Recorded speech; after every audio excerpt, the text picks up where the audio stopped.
No Saber Direito desta semana você vai conhecer os aspectos do direito sanitário. Entenda a regulação, os processos administrativo e fiscal e saiba como os produtos de saúde e remédios são aceitos e registrados no Sistema Nacional de Vigilância Sanitária. As aulas são com a professora Priscila Menino.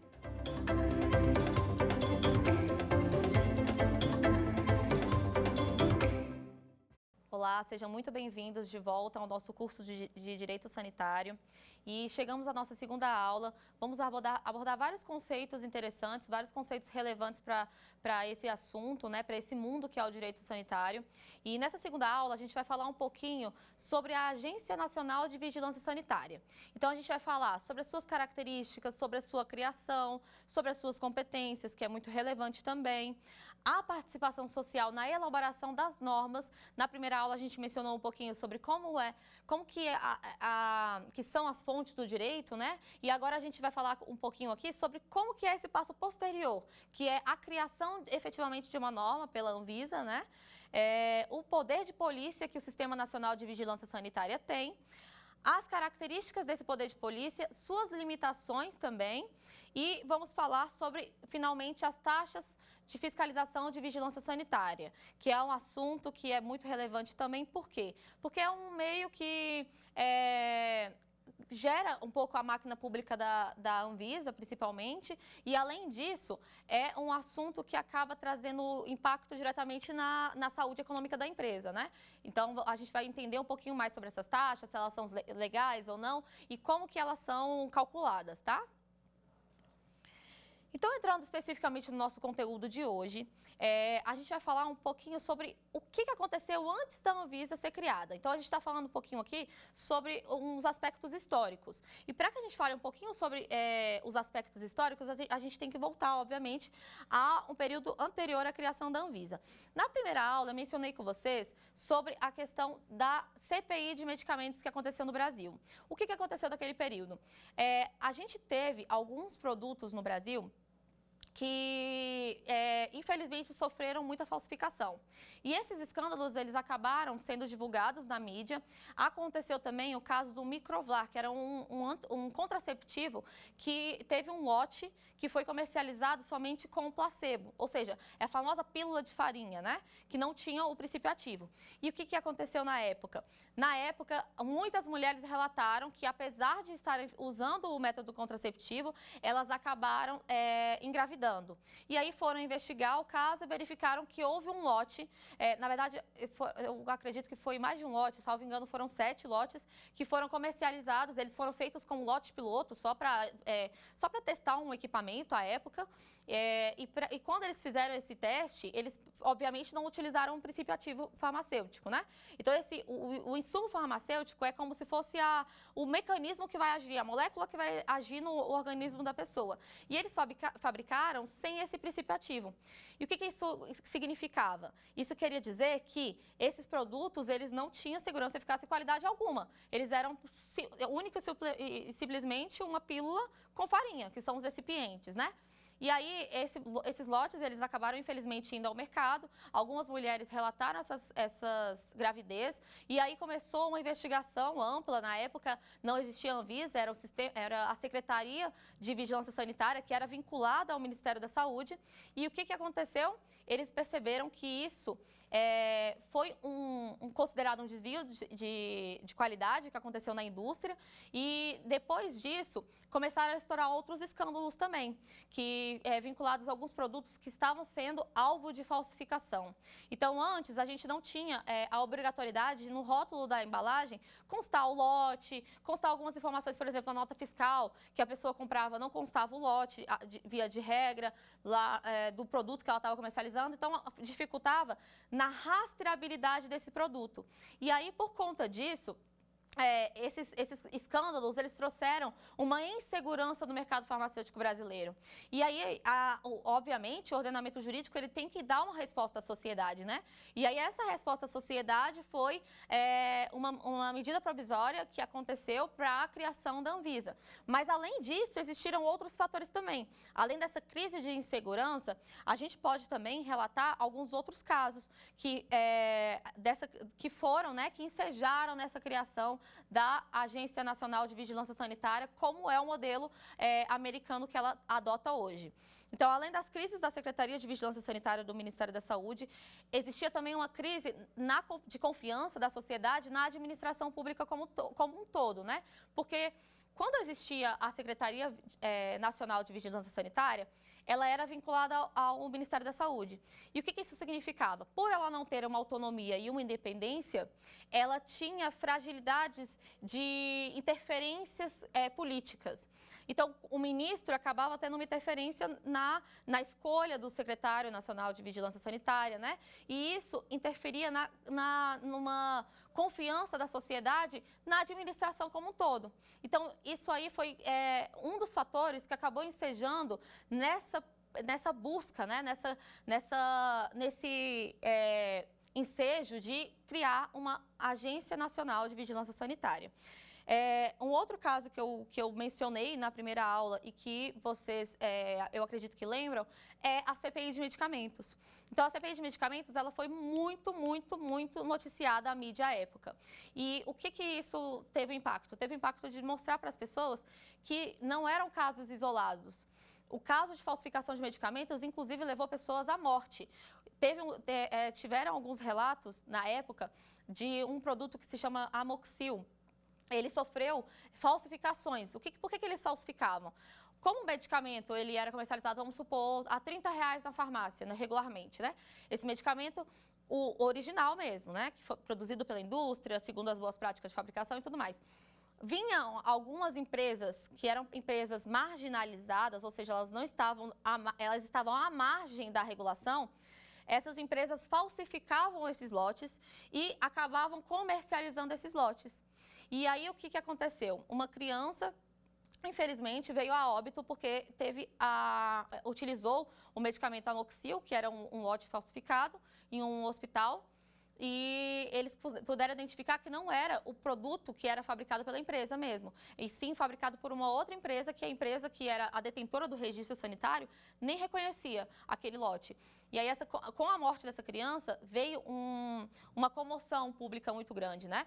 Veio uma comoção, principalmente com essa questão da CPI, e isso tudo foi muito discutido. Quem tiver uma curiosidade e quiser se aprofundar um pouquinho mais sobre esses conceitos todos que eu estou trazendo, vale muito, muito a pena ler o relatório final da CPI de medicamentos. É um documento amplo, um documento até extenso, mas um documento muito enriquecedor para quem quer entender um pouquinho mais sobre isso, tá? Então, como eu mencionei, esses fatores todos acabaram ensejando na criação, buscando uma nova mudança, né? Estavam querendo uma coisa, uma resposta, a sociedade ansiava por uma questão de uma resposta para essas questões todas que estavam tão vinculadas à época, e essa insegurança tão grande nos medicamentos, que querendo ou não, a gente sabe que uma hora ou outra nós precisamos de medicamentos, né? E aí, como existia essa instabilidade, essa insegurança, foi preciso que o ordenamento jurídico desse uma resposta para a sociedade. E como que ele fez isso? Em 30 de dezembro de 98, foi publicada a medida provisória número 1791. Essa medida provisória, ela criou a Anvisa no ordenamento jurídico. Então, ela, além de criar, né, a Anvisa, ela também criou o Sistema Nacional de Vigilância Sanitária, trouxe regramentos, né, gerais para esse Sistema Nacional de Vigilância Sanitária e também instituiu a taxa de fiscalização de vigilância sanitária. Por quê? Porque ela trouxe uma forma de subsidiar a máquina pública, né? De fazer a máquina pública funcionar. Como? Através das taxas, ela poderia se manter de uma forma mais independente. E, posteriormente, essa medida provisória, ela foi transformada, né? Ela deu ensejo à criação da Lei 9782 de 99. A Lei 9782, não confundam com a Lei 9784. Quem é um profissional que atua com direito administrativo, certamente, em algum momento, já lidou com a Lei 9784, que é a Lei Geral dos Processos Administrativos Federais. A Lei 9782, ela cria a Anvisa e o Sistema Nacional de Vigilância Sanitária. Então, não confundam essas duas normas, porque elas têm, apesar delas duas tratarem de órgãos da administração federal, e em muitos casos a gente recorre à Lei 9784 para questões da Anvisa também, elas têm algumas diferenças, tá? Então, uma vez criada a Anvisa com a Lei 9782, lá em 99, né, e anterior um pouquinho com a medida provisória, a gente percebe um novo ente na estrutura da administração pública. Por quê? Porque antes a gente tinha um Sistema Nacional de Vigilância Sanitária que era completamente vinculado ao Ministério da Saúde. Agora a gente tem uma maior autonomia, uma maior independência, porque a gente tem uma agência reguladora em modelo americano. Né? A gente tem uma agência reguladora que ela é uma autarquia sob regime especial, então ela deixa de participar da administração pública direta para participar da administração pública indireta, e ela é uma autarquia sob regime especial, porque ela é uma agência reguladora. E o que isso quer dizer, Priscila? Significa que por que ela tem maior estabilidade, maior segurança, e ela tentou trazer para a população à época uma resposta a uma insegurança que estava muito latente naquela sociedade na época. A agência reguladora, ela tem diretores com cargos fixos, ou seja, eles não podem ser demitidos unicamente por uma oportunidade ou conveniência da administração pública. Não. Então, por exemplo, mudou o governo. Vamos supor que houve uma transição de governo. A gente mudou o presidente, aí agora o presidente quer colocar uma pessoa dele num cargo de diretoria da Anvisa. Pode? Não, não pode. Por quê? Porque os diretores, eles são eleitos em cargos com estabilidade. Então, eles só podem sair em casos muito específicos. E, além disso, o que a gente percebe também nessa questão dos diretores é que eles têm que ter um conhecimento mínimo sobre a área que eles estão atuando. Por quê? Porque eles passam pela sabatina do Senado. Atenção, eles passam pela sabatina do Senado e não do Congresso. Isso é uma pegadinha muito comum para quem, por exemplo, vai prestar concurso público para a Anvisa. O Congresso, nesse caso, não faz sabatina de ninguém. Quem vai fazer a sabatina desses diretores que estão sendo indicados para cargos da diretoria colegiada da Anvisa é o Senado. Tá? Então, uma vez eles aprovados na sabatina, eles vão tomar posse no cargo. Quando eles tomam posse no cargo, eles têm estabilidade durante 5 anos, tá? E aí, o que isso impacta no campo de vista prático? Impacta que, obviamente, uma vez que ele tem estabilidade, ele não sofre tanta interferência política. Ele acaba sendo blindado de interferências políticas, porque ele tem essa questão, essa segurança de estar ali no cargo, independente da tomada de decisão dele, contrariar, por exemplo, o presidente ou não. Então, essa é uma das melhores características da agência reguladora, porque ela evita que tenham essas interferências externas. Ela fica mais blindada para tomada de decisões, até porque a gente falando de saúde pública, obviamente a gente não pode ter uma interferência política, uma interferência externa de uma forma tão fácil, porque a gente está lidando com um bem extremamente valioso, que é a saúde da população. Além disso, ela tem independência administrativa, tem uma ouvidoria que você pode fazer reclamações, elogios, enfim, e funciona, a ouvidoria da Anvisa funciona. Eles te dão retorno, se você tiver alguma dificuldade, por exemplo, de acesso a alguma coisa, alguma área, alguma informação, a ouvidoria da Anvisa geralmente intervém. E ela não é subordinada ao Ministério da Saúde. Atenção a esse ponto. Eu gosto muito de deixar claro que a Anvisa, ela não é vinculada ao Ministério da Saúde. Por quê? É muito comum que as pessoas achem que quem autoriza a fabricação e comercialização de medicamento e concede um registro sanitário de medicamento ou de um suplemento, enfim, de um cosmético, seja lá o que for, de produto para a saúde, do que for, é o Ministério da Saúde. Não é o Ministério da Saúde. Por que isso causou dúvida? Porque a gente tem, como eu mencionei na aula passada para vocês, uma das normas mais relevantes para o direito sanitário, para quem lida com o Sistema Nacional de Vigilância Sanitária, é a Lei 6360. E a Lei 6360, ela estabelece que, lá em alguns dos seus artigos, lá no artigo 12, salvo engano, fala assim, que só pode ser comercializado e fabricado um medicamento no Brasil, né, um produto regulado pelo Sistema Nacional de Vigilância Sanitária, após a aprovação desse pedido junto ao Ministério da Saúde. Por que ele fala Ministério da Saúde? Porque a gente tem que voltar quando a norma foi publicada. A norma foi publicada, 6360, em 76. E não existia Anvisa naquela época. A Anvisa foi criada em 99 com a Lei 9782. Quando ela é criada, ela traz novos, surge essa figura da Anvisa no ordenamento jurídico e ela avoca essas competências do Ministério da Saúde. Então, quando você lê lá na 6360 que deve ter registro no Ministério da Saúde, não é Ministério da Saúde, e sim a Anvisa. Então, é muito comum que muita gente tenha cause confusão nisso, tá? Então, lembrando, o Ministério da Saúde, ele não manda na Anvisa. Ele possui competências, eles têm competências diferentes e o que acontece é somente que a Anvisa ela tem uma ligação com o Ministério da Saúde, né? Obviamente porque o ordenamento jurídico é um todo, né? O Sistema Único de Saúde é um todo, enfim. Então, a gente tem o Sistema Nacional de Vigilância Sanitária com vários órgãos. O Ministério da Saúde geralmente fica com questões mais estratégicas, como aquisição de medicamento para fornecimento em programas de saúde, estabelece também, por exemplo, programas de saúde, saúde da gestante, saúde dos povos indígenas, enfim, ele estabelece mais essas questões estratégicas, enquanto que o operacional verificar se um produto atende aos requisitos para estar no mercado, verificar se aquele medicamento ele deve ser comercializado, verificar se aquela vacina deve ser comercializada ou não, se aquela vacina deve ser disponibilizada para a sociedade ou não, verificar tudo isso é a Anvisa, tá? Então, não confundam esse ponto. É muito importante que vocês tenham isso em mente. E o último ponto também que vale a pena falar sobre essa questão das características da Anvisa é que ela tem um poder de polícia. E a gente vai um pouquinho mais à frente falar especificamente qual é o conceito de poder de polícia. Então, a Anvisa foi criada em 99, né? E ela já editou diversas normas desde a sua criação. Então, desde a sua criação, a gente verifica que o cenário regulatório mudou bastante. A Anvisa, hoje, para vocês terem uma ideia, ela regula 1/3 do PIB do Brasil, quase 1/3 do PIB do Brasil, e ela exara vários atos normativos o tempo inteiro para tentar, como eu mencionei na primeira aula também, buscar uma normatização devida das questões todas vinculadas à saúde, tá?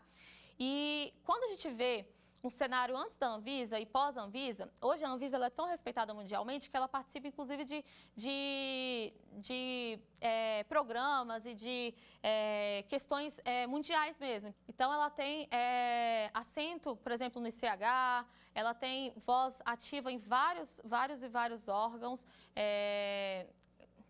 Vou voltar de novo, tá? Então, ela tem voz ativa em vários organismos internacionais. Ela tem, por exemplo, voz ativa assento no ICH, que é para uma harmonização das normas sanitárias mundiais, para que a gente consiga falar a mesma linguagem que falo, por exemplo, aqui, lá no FDA, na EMEA, no CFDA, que são órgãos que regulam, né, questões vinculadas à saúde fora do Brasil. Então, a gente vê que a Anvisa ela é respeitada nesses organismos internacionais e ela tem uma das normas mais, digamos que, mais impactantes, assim, ela é uma das agências mais criteriosas, mais rigorosas do mundo, tá? E quando a gente vê o cenário anterior à Anvisa, como eu estava mencionando também para vocês, a gente verifica que antes da Anvisa era muito comum ter registro sanitário cartorário. O que era isso, Priscila? Registro sanitário era assim, antes a gente não tinha a equipe da Anvisa fazendo inspeções em loco no local. Então, a gente era registros como se fosse registro de cartório mesmo. Era só papel. Então, às vezes, a pessoa não tinha nem indústria. Ela só fazia aquele registro, porque, obviamente, o registro ele é um ativo, ele tem valor. E aí, essa pessoa comercializava esse registro para empresas que não queriam fazer esse processo burocrático, né? Que é o que a gente chama de assuntos regulatórios, que é você ter essa documentação, apresentar essa documentação inteira, apresentar o nome da marca que você pretende para o seu medicamento somente se houver uma marca, se não for genérico, né? Então, tudo isso as empresas às vezes não queriam, e aí alguma pessoa fazia isso e tinham esses registros cartorários. Depois da Anvisa não tem mais. Por quê? Porque a Anvisa, ela inspeciona, ela vai em loco, ela vai ver se você sabe fabricar, se você sabe comercializar, se você tem controle de processo, se você tem controle do seu transporte. Então, ela não deixa só, não verifica só se a empresa sabe fabricar ali no sítio fabril dela. Ela vai verificar se ela sabe manter as condições de boas práticas de fabricação e de transporte durante toda a cadeia de fabricação do produto, que é o produto desde o início da fabricação até ele chegar no consumidor. Então, a gente vê que hoje a cobrança, a fiscalização, o monitoramento disso, ele é constante e é muito maior do que existia, por exemplo, no Sistema Nacional na Secretaria Nacional de Vigilância Sanitária. Isso até por uma questão lógica, né? A gente sabe que com o advento de diversas tecnologias, a gente tem hoje mais mecanismos, né? Meio de transporte, meio de comunicação. Hoje a gente tem celular, a gente tem telefone, a gente tem internet no celular o tempo inteiro, a gente tem acesso ao e-mail. O que antes não existia dificultava realmente, né? A fiscalização, o monitoramento. Hoje não, hoje é quase que constante. A Anvisa, ela é informada o tempo inteiro. Às vezes, a Anvisa sabe mais do que até o próprio fabricante do produto. Por quê? Porque ela está em contato, geralmente quem fornece o insumo farmacêutico ativo, né? Que é a molécula que efetivamente vai tratar a doença, quando você consome o medicamento, geralmente esses fornecedores, eles não são situados no Brasil. Então, geralmente é Índia, China, o mais comum é que seja da Índia e da China. E aí, o que acontece? A Anvisa, ela tem um contato direto com esse cara que está fornecendo para você lá fora. E, às vezes, a Anvisa sabe de informações mais rapidamente do que até o próprio detentor do registro. Porque, às vezes, o detentor do registro tem um portfólio com, sei lá, 600 produtos e não consegue ter toda essa comunicação tão imediata quanto a Anvisa tem, né? Então, hoje, a gente vê que a gente tem uma agência reguladora respeitada mundialmente e que tem, obviamente, as suas dificuldades, existe uma defasagem de material humano mesmo, de pessoas para analisar os pedidos, até porque são muitos tipos de produto que a Anvisa regula, mas a gente percebe que o cenário hoje ele é muito diferente do que era anteriormente a criação da Anvisa em 99. E aí, quando a gente fala dos pontos positivos da Anvisa, a gente também tem que mencionar os pontos negativos, obviamente, né? Porque toda conversa tem dois lados, no mínimo. Então, a gente vê que algumas normas, elas são um pouco questionadas pelo setor, né? Quando a gente analisa desde a criação da Anvisa em 99 até hoje, algumas normas foram duramente criticadas pelo setor por conta de que, seja pela dificuldade de implementação tão rápida, ou seja pela dificuldade de atendimento ao padrão que a Anvisa quer, enfim. E aí, para evitar isso, o que a Anvisa pensou? Em alguns mecanismos para participação popular mesmo. Como que ele fez isso? A gente hoje tem consulta pública e tem audiência pública realizada na Anvisa constantemente.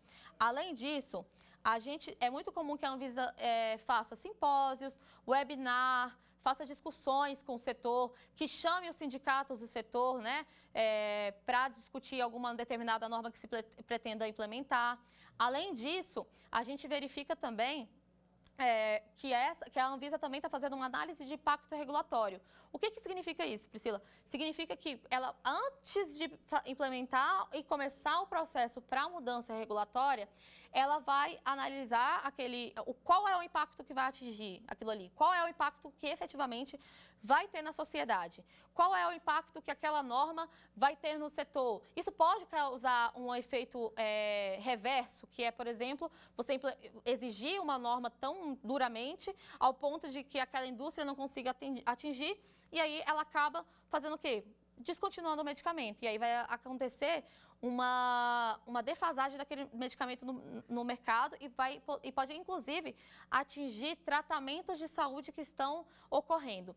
Então, para que vocês entendam sobre a importância desse diálogo prévio com o setor e com as indústrias, eu vou falar um caso concreto para vocês que aconteceu há cerca de mais ou menos uns 2 anos atrás. A Anvisa, ela exige que o fornecedor, né, do insumo farmacêutico ativo, ele seja inspecionado, então a Anvisa vai lá, os técnicos da Anvisa vai lá, analisa em loco, e além disso, ela começou a exigir, ela exarou uma norma, antes era o registro do produto acabado, então o produto inteiro acabado, com os seus ativos, com os seus recipientes, com tudo. Então era, enfim, a cápsula, o frasco, o produto, enfim, o produto acabado, ela exigia o registro ali. A partir de determinado momento, ela começou a exigir que tivesse também para algumas determinadas moléculas o registro do insumo farmacêutico ativo, além do produto acabado. E aí, o que aconteceu? Um dos medicamentos mais antigos que existe é a penicilina. E aí, só que os fornecedores de penicilina no Brasil são muito poucos. Assim, praticamente um que domina o mercado. E ele domina o mercado mundial. Então ele falou assim, olha, eu não tenho interesse de que eu seja inspecionado pela Anvisa, porque o meu mercado, o meu fornecimento de insumo farmacêutico para a Anvisa é muito baixo. Para a Anvisa não, para o Brasil, né? É muito baixo, então eu não quero receber a Anvisa aqui agora. Se quiser continuar importando o insumo farmacêutico ativo, pode importar, indústria, você brasileira, mas eu não quero te receber aqui agora. E aí o que a Anvisa falou? Falou, beleza, você não pode? Então a gente não vai aí. Mas você também não vai poder, a empresa que tem esse registro não vai poder mais importar esse insumo. E aí acabou tendo uma falta de penicilina no mercado brasileiro. Só que acontece que a penicilina, ela infelizmente ou felizmente, ainda é uma única opção de tratamento, por exemplo, para sífilis congênita, né? Quando a criança pega da mãe, enfim. E aí começou a ter um surto de crianças com sífilis congênita e começou a ter um problema grave de saúde pública. Ao ponto de que as empresas foram chamadas para que esclarecesse por que não estava fornecendo. E aí foi preciso que a Anvisa desse uma excepcionalidade para aquelas indústrias que têm o registro sanitário da penicilina e que eximisse, em determinado momento, até que o fornecedor do insumo farmacêutico ativo aceitasse receber a equipe de inspeção lá, ela eximiu a exigência do registro sanitário do insumo farmacêutico ativo, mas continua exigindo o registro sanitário do produto acabado. Então, é um exemplo de um diálogo, uma necessidade de um feedback entre indústria e administrado, né?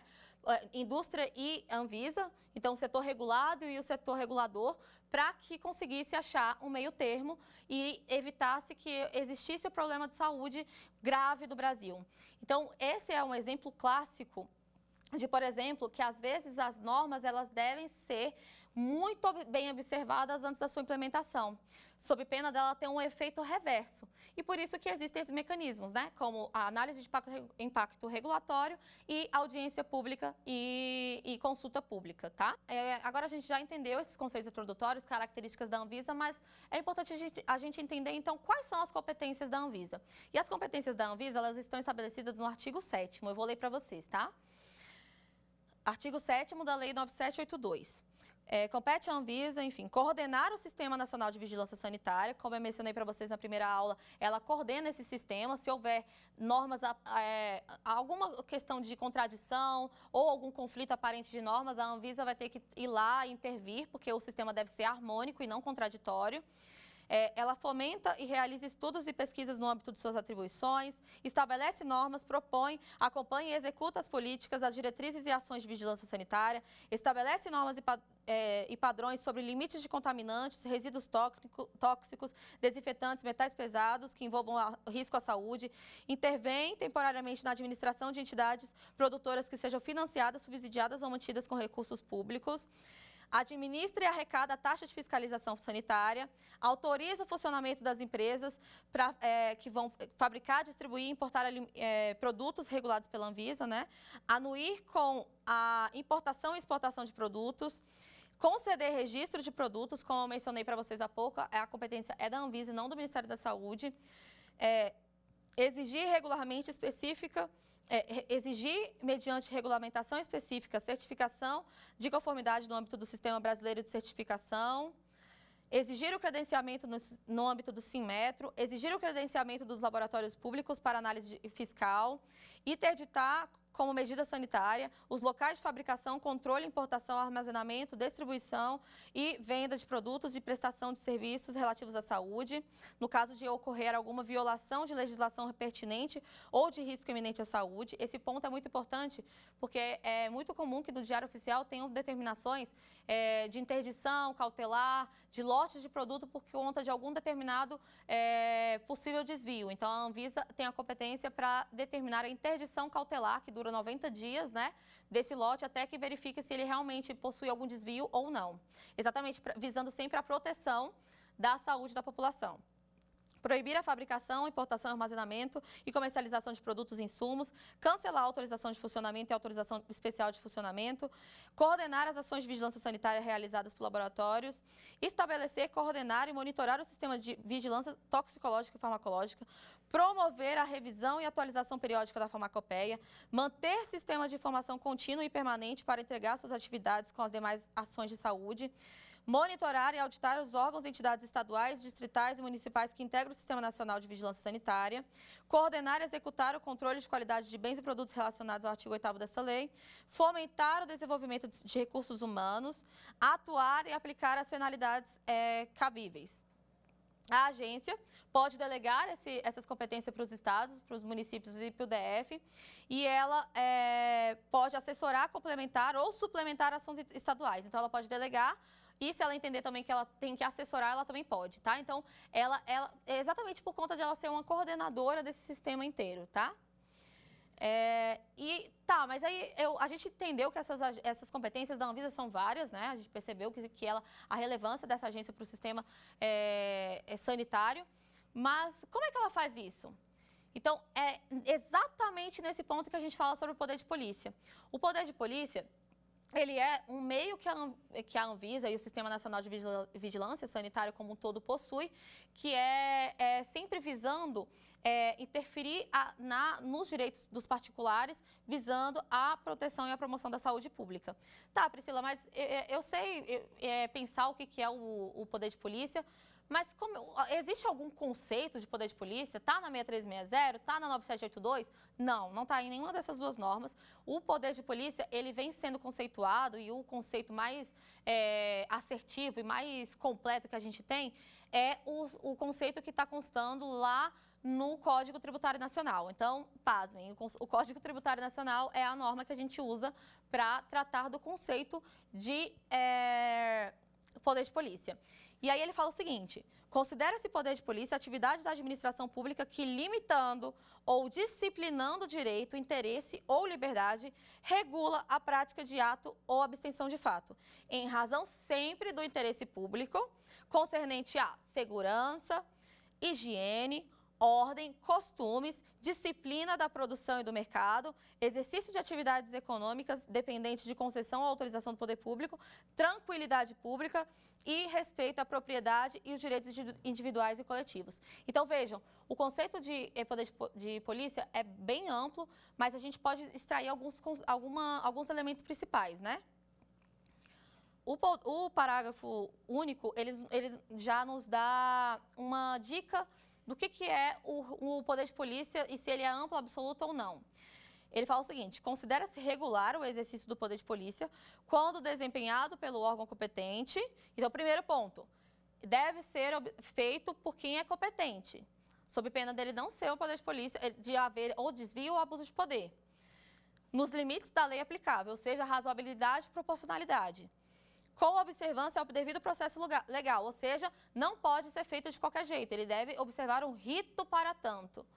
E tratando-se de atividade que a lei tenha como discricionária sem abuso ou desvio de poder. Então, aqui a gente está falando o seguinte: o poder de polícia, ele é um mecanismo que a administração pública tem para buscar o bem, né, social, para buscar a saúde pública. Então, ela interfere na propriedade privada, em direitos particulares, visando o bem da coletividade. Então, por exemplo, vamos colocar aqui um exemplo prático, né? A gente tem, por exemplo, um estabelecimento que é um restaurante. O restaurante, ele óbvio está lá, o exercício da livre atividade econômica do proprietário, Mas aí vem o Estado, lá vem a vigilância sanitária, vamos colocar uma vigilância sanitária estadual. Ela vem lá e fala assim, eu quero olhar a sua cozinha. Aí a pessoa fala, não, mas você não pode olhar minha cozinha. Ele fala, não, eu vou olhar porque eu tenho poder de polícia e há denúncias de que pessoas comeram aqui e passaram mal posteriormente. Beleza, a pessoa chega lá na cozinha, vê a cozinha em um estado assim crítico, um estado bem feio, a mesma coisa lá. O que ela vai fazer? O órgão vai chegar e vai interditar esse local. Quando ele interdita esse estabelecimento, ele está usando do seu poder de polícia. Então, ele está interferindo no direito de propriedade, no direito de livre atividade daquela pessoa, do proprietário daquele estabelecimento, mas visando o quê? A saúde da população. Então, para evitar que tenha que a saúde daquelas pessoas que estão ali consumindo os alimentos esteja exposta, ele vai lá e interdita. Por exemplo, outro exemplo. A gente viu que alguns locais foram interditados de funcionamento, algumas festas foram fechadas, por conta exatamente de evitar que houvesse a propagação da Covid-19. Então, aglomerações de pessoas foi impedida pela atividade pública, né, pelo ente. Pessoas, por exemplo, não podiam ficar em proximidades, enfim, uma série de normas foram estabelecidas para evitar que a saúde da população fosse exposta. E isso é legal, Priscila? É legal sim, sabe por quê? Porque o objetivo aqui é buscar a saúde da população, garantir a promoção e a proteção da saúde da população. Óbvio que isso não é ilimitado, isso não é absoluto. Isso deve observar a proporcionalidade, a razoabilidade, os limites legais. O agente ele tem que visar sempre o objetivo, né, dele vai ser sempre a promoção da saúde e não o seu objetivo pessoal. Então, por exemplo, eu sou um agente sanitário e cheguei lá e a minha irmã tem um restaurante e eu quero interditar aquele restaurante ali porque ele é concorrente da minha irmã.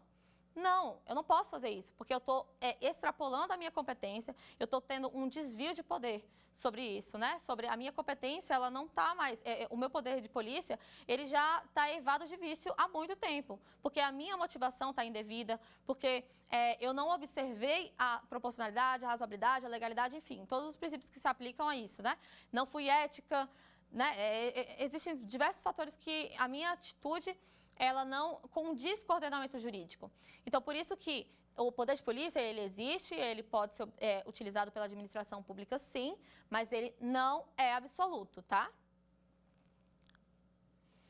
E aí a gente caminha agora para o nosso último ponto da aula, que é as taxas sanitárias. Eu falei para vocês no início que a gente tem a taxa de fiscalização de vigilância sanitária. Ela foi instituída lá na criação da Anvisa. E é interessante que essas taxas, elas variam de acordo com o porte da empresa, elas variam de acordo com a finalidade que a empresa pretende, ela varia de acordo com o tipo de pleito que você está apresentando para a Anvisa, e ela não é vinculada, por exemplo, à concessão do registro. Então, por exemplo, eu, indústria, vou lá, apresentei meu pedido de registro sanitário da minha vacina, do Covid. Apresentei lá. Só que a minha vacina do Covid, meu pedido foi indeferido. Aí eu falo, não, eu quero minha taxa que eu paguei de volta. E as taxas são altas, tá, gente? A depender de alguns casos, elas atingem a casa aí dos 1.000, tá? De vários R$1.000. E aí eu falo, não, eu quero minha taxa de volta, porque se você não me deferiu, você não fez. Porque a gente sabe que a taxa, ela é vinculada a uma contraprestação do Estado. Ou algum exercício, né, de alguma ação que o Estado exerceu sobre aquele meu pleito. Então, toda vez que eu apresentar um pedido para a Anvisa, eu vou ter que pagar uma taxa. Então, essas taxas, elas são guias de recolhimento da União, né? Elas são, você vai lá, você vai preencher lá o seu peticionamento, dizer qual é o pedido que você está querendo fazer, qual é o seu porte, enfim, qual é o seu grupo econômico lá. E aí, vai sair um boleto para você. Aí você pagou aquele boleto. Aí você vai e tem o seu pedido indeferido, que é a devolução. Pode? Não, porque ela não é vinculada ao deferimento do produto. né, ao deferimento do seu pleito.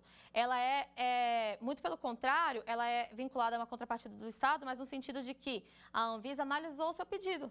Se ela analisou o seu pedido, ela fez a ação dela. A contrapartida dela é analisar. Ela não tem obrigação de deferir ou não. Isso vai depender da documentação e das informações que você está levando para ela. E isso é interessante porque eu já vi casos de empresa quererem o reembolso dessas taxas. E existem algumas possibilidades de reembolso, mas não é esse o caso, e por conta disso, de que o pedido foi indeferido, mas isso é indevido, isso não deve ser feito, tá? Porque isso não existe. E como eu mencionei com vocês, essa taxa, ela serve para manter a Anvisa. Então, a Anvisa, ela funciona, né? Ela paga a sua folha, ela paga lá o seu aluguel lá daquele prédio que ela tem no CIA, né? Ela paga todas essas questões com valores que ela recebe, né? Dos cofres públicos, mas também dessas taxas, que são várias. Ela consegue levantar bastante valor com essas taxas, porque essas taxas elas são bem elevadas. Uma curiosidade também que aconteceu foi o seguinte: há algum tempo atrás, a Anvisa ficou um tempo, vários anos, desde 99, ela ficou um tempão sem atualizar essas taxas.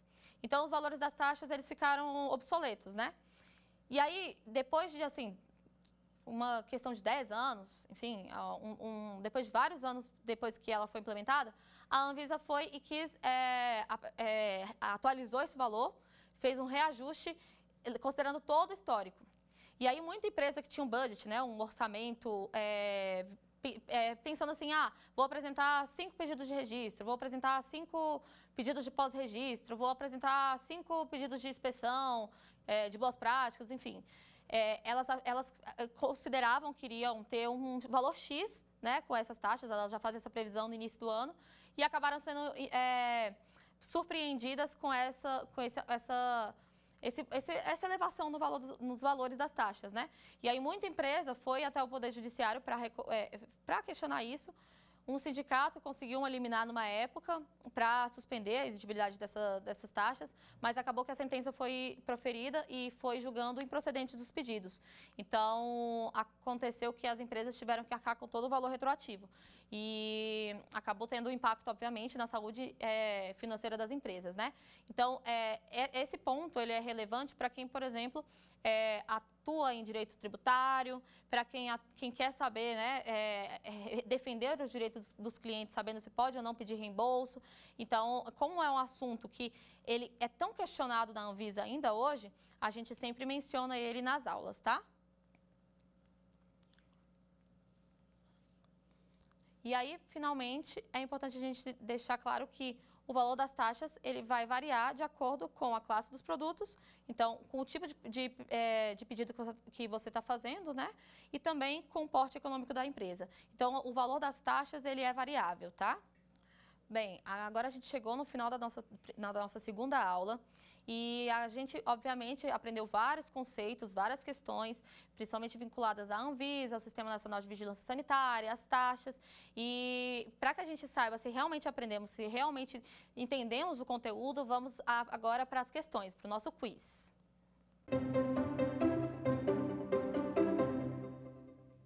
Qual das alternativas abaixo está correta? A. A Anvisa é subordinada ao Ministério da Saúde. Letra B. A Anvisa é subordinada à Casa Civil. Letra C. A Anvisa é uma agência reguladora com autonomia financeira e administrativa. E letra D. A Anvisa é subordinada à Secretaria Nacional de Vigilância Sanitária. Bem, eu acho que vocês já devem ter entendido bastante esse assunto, que a gente bateu bastante nessa tecla no início dessa aula, né? E durante o nosso curso inteiro a gente mencionou bastante sobre isso, sobre essa questão de como era a Anvisa antes, como é o Sistema Nacional de Vigilância Sanitária antes da Anvisa, depois da Anvisa, e eu acho que você já sabe a resposta, certo? E a resposta é a letra C. Por que a letra C? Eu mencionei para vocês que a Anvisa ela tem uma autonomia financeira, uma autonomia administrativa e, inclusive, mencionei que os seus dirigentes têm estabilidade nos seus cargos. Por quê?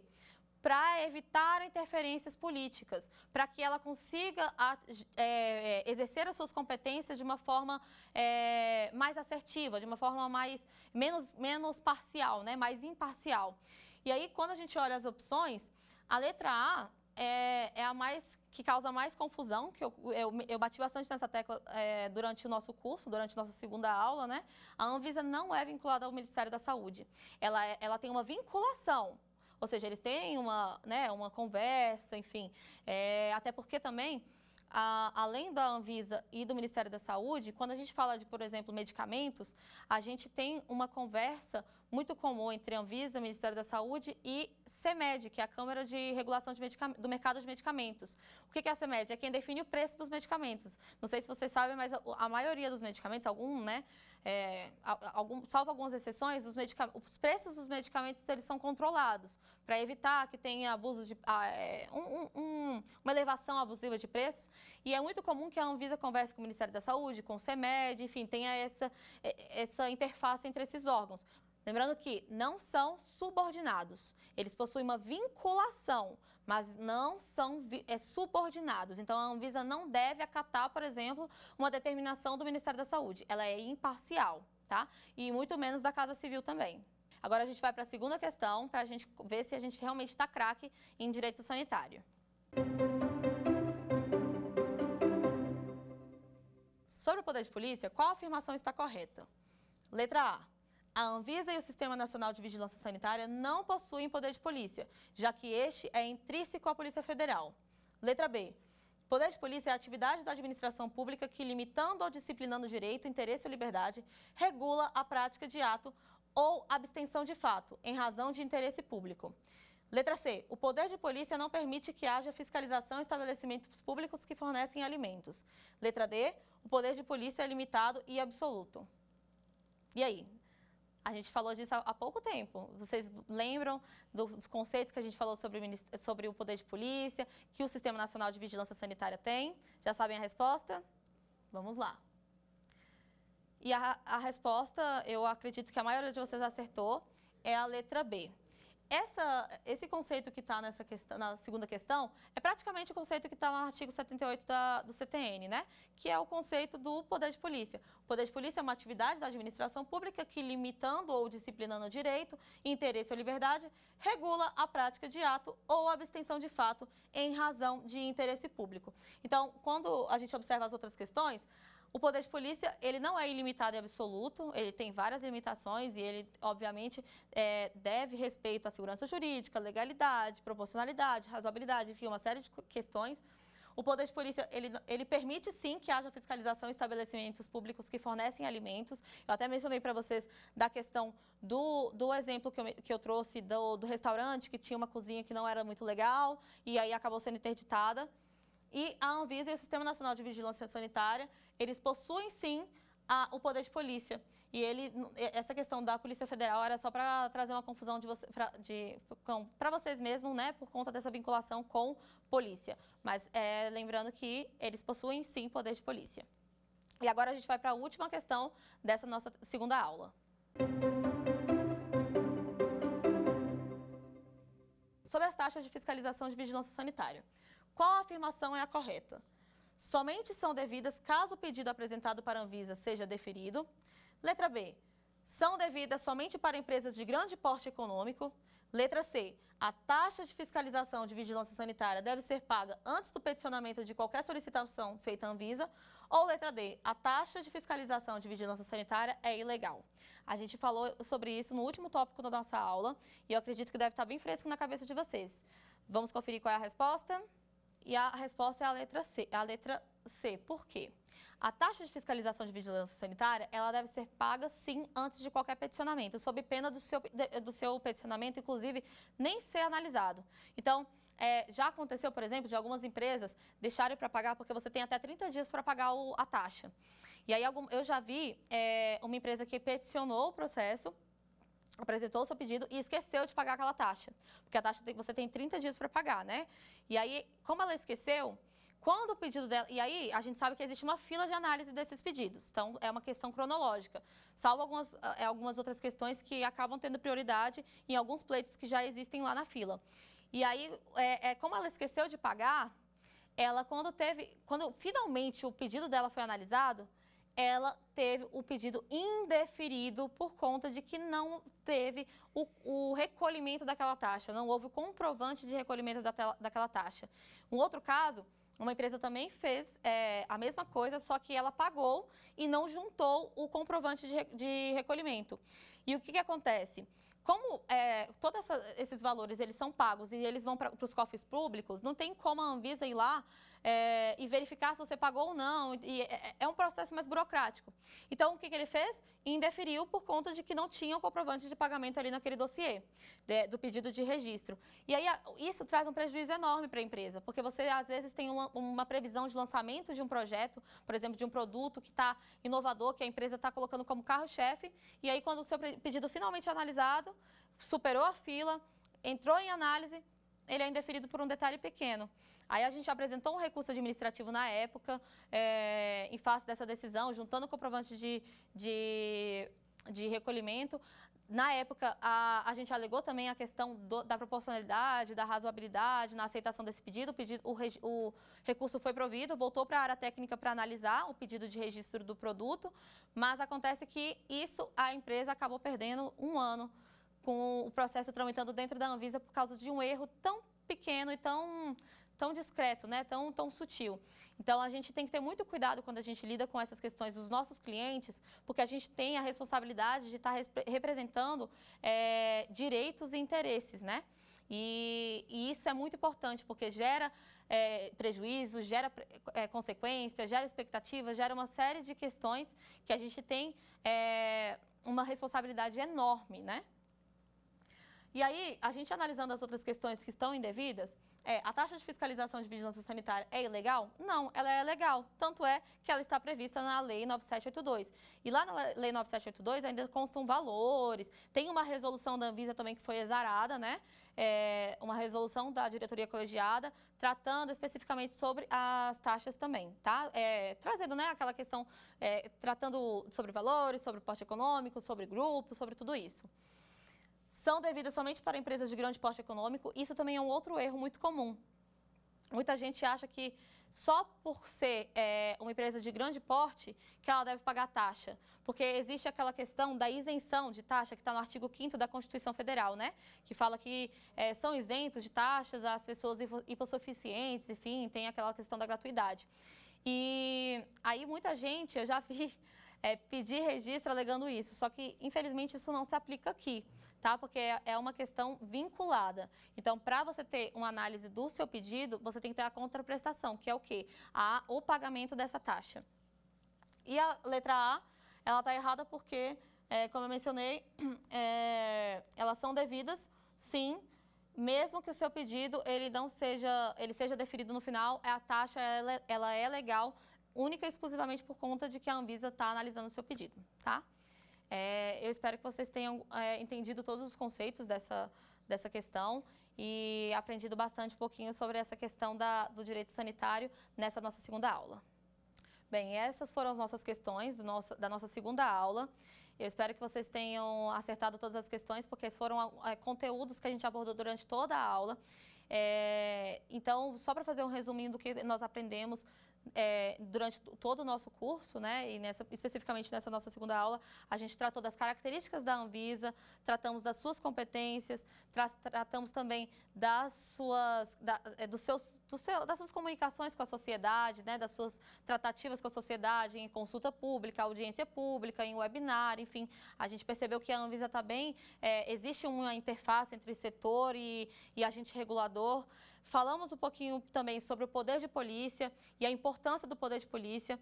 E, mais importante ainda, também falamos sobre a questão das limitações do poder de polícia e as suas características. Então, a gente percebeu que ele não é ilimitado e deve, sim, sempre visar a proteção e a promoção da saúde pública. Eu não canso de falar sobre isso. Isso é quase que uma tecla, né, que a gente sempre bate quando trata do direito sanitário, porque se a gente não visar a proteção e a promoção da saúde da população, alguma coisa está errada, né? Não deveria existir, então, o direito sanitário, não teria por que existir. E essas normas todas, elas existem exatamente para proteger a população. Então, a gente percebe novamente a relevância de todo esse conteúdo que estamos trazendo aqui para vocês nesse curso. E, finalmente, falamos sobre as taxas sanitárias e a forma como elas mantêm a máquina pública. A gente chegou no final da nossa segunda aula, espero contar com vocês durante todo o nosso curso e na nossa próxima aula teremos um pouquinho mais sobre alguns conceitos do processo administrativo e de princípios que a gente deve estar sempre atento, e alguns a gente já mencionou hoje, mas não falamos sobre os conceitos, então trataremos sobre isso na próxima aula e eu espero contar com a presença de vocês. Muito obrigada, bons estudos! Quer dar uma sugestão de tema para os cursos do Saber Direito? Então mande um e-mail para a gente, saberdireito@stf.jus.br, ou entre em contato por WhatsApp. O número é esse que aparece na tela. Você também pode acompanhar as aulas pela internet. Acesse tvjustiça.jus.br ou nosso canal no YouTube, TV Justiça Oficial.